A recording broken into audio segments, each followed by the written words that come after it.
Luto tayo ng carbonara guys. Ayan guys, mga sangkap natin. Pag nagka-carbonara pala guys, masarap yung Alaska Classic, yung red na guys. Ayan guys, oh. Ayan guys, meron tayong ham. Bacon pala guys, meron tayong bacon at ham. Ayan guys, ham. Ayan guys, gisa-gisa na guys. Buhos na yung bacon guys. Ayan, ayan guys. Lutuin na natin yung carbonara, ang favorite ng lahat. Ayan, halo-halo muna guys ng mabuti. Ayan guys, paminta. Halo-halo natin guys.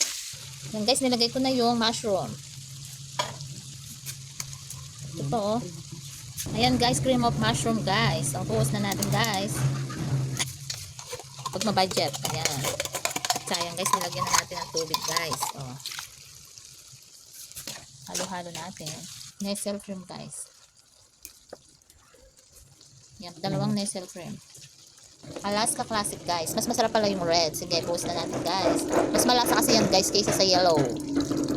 Yan guys. Original kasi yan guys. Guys, o tingnan mo mas ma-yellow siya guys. Mas creamy. Pag yan ang ginamit. Halo-halo natin.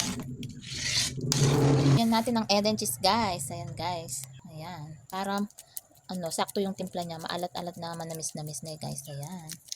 Lalagay natin lahat guys para mas malinamnam guys. Ayan. Carbonara para maiba naman. Ayan. Sarap yan guys. Naubos na guys. Yan guys. Okay na to guys. Kumukulo-kulo na.